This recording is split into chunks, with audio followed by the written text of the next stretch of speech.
celebrations, and the living keep regular company with the deceased. There's bones and skulls all over this place. Yeah. Water buffalo innards are a favorite treat.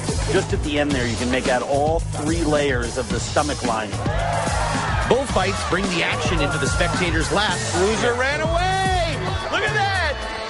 Loser ran away! They don't just have 2 genders, male and female, they have 5, including one whose job is to put a knife to their throat. You can catch your lunch at the bottom of a backyard pond. Those little guys. Yeah. And find strange fruit that packs a punch. This could, take varnish off a chair. I'm Andrew Zimmern. This is Sulawesi.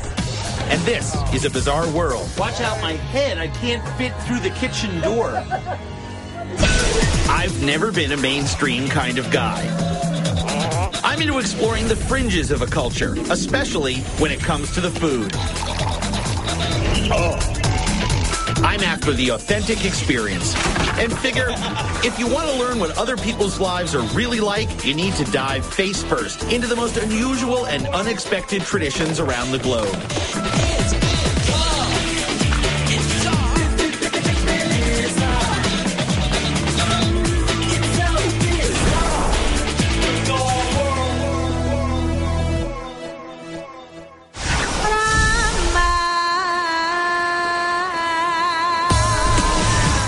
Sulawesi is one of the islands of Indonesia, but there's a kind of island within the island.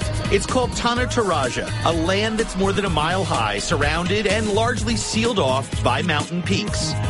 That isolation helps give the Toraja culture identity distinct from the rest of Sulawesi.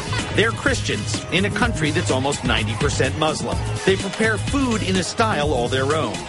Their way of life is intriguing, and their way of death is spectacular. Their rituals for the dead have been practiced since way before Christianity arrived here. Solemn, uproarious, beautiful, and violent. These rituals are the strongest ties binding families and communities. And they proclaim that death doesn't really come to a person until long after the heart stops beating. Sulawesi is one of Indonesia's biggest islands. Tanah Toraja is in the highlands of the southwestern peninsula of Sulawesi. My first order of business, find a couple of good snacks.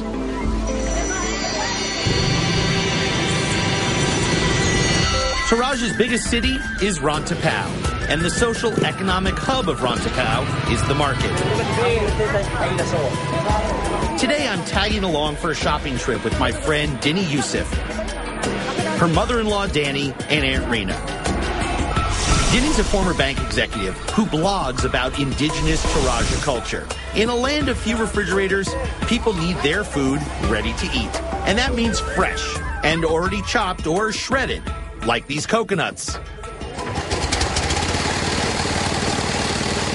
Well, the best part about that whole thing is that he has to pull it to start it like it's a lawnmower. Probably because in another lifetime, that was a lawnmower. Yeah. Thank you very much. Keep it. Thank you. This is my gift to you. Ini hadiah dari. Mom's friend wants a double bag. Yeah, double bag it because the juice is going to leak. Absolutely. That's what she said. Absolutely. Dopo. Yes. Double bag. Do you see that? Moms in any culture. Give me 2 bags.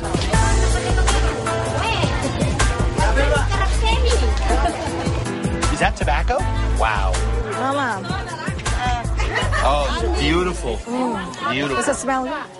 Yeah, beautifully cured. How do they use tobacco here? Bagaimana di ini buat? They smoke it? Chew it. Just chew it. Yeah. A closer look shows there's been more than just tobacco being chewed around here. That tobacco is red because she's also chewing betel nut seed inside there, which stains your mouth red. Oh, yeah. Oh, look, she's chewing everything. Betel nuts contain a strong stimulant. Mix it with raw tobacco, and you can get quite a buzz going. The Indonesian country version of a shot in a beer.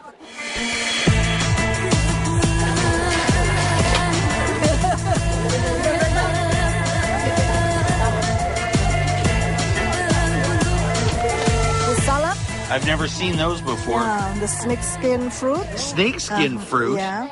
Want to try some? Yeah, I'd love to try some. So again, Mom. Well, of course, Mom will get me a good one. Its real name is salak, but you can see and feel why it's called snakeskin. If I handed this to you and said this is snakeskin, you'd say, yeah, it's amazing. It just comes off like a thin membrane. So you just eat this? Yeah. Manis. Sweet, she said. Come on, what does that smell like? Be honest. A white man's armpit. Exactly. You are absolutely correct. A white man's armpit. Good? Oh, God. Good? No, it's not good. And I don't mean that disrespect. You know me. Yeah. I'll eat anything. This has a very sour, acrid underarm smell. And the taste is like bad cheese, not even good cheese. You know? I mean, I get it. If you grow up on this, yeah, it probably does taste delicious. It's nice. Mama, kan ini manis. It is very difficult for a Westerner to get used to. This is ripe, she says. Well, yeah, clearly. I mean, this could, take varnish off a chair. Moving right along, right next to the salak is the passion fruit. It's like choosing between Beauty and the Beast. Oh, my God. Please don't take this the wrong way. No. Why on earth would anyone reach into this bin here for a snake fruit when they could reach in there and have this sour, sweet passion fruit heaven? This tastes like passion fruit sherbet right out of the grocer's freezer. Different man, different taste. No, see, that's very true. What one man's weird is another man's wonderful. When you shop at a market like this, there's a safe bet you can find some outstanding restaurants or food stands in the neighborhood. Is this the place? I guess. After you.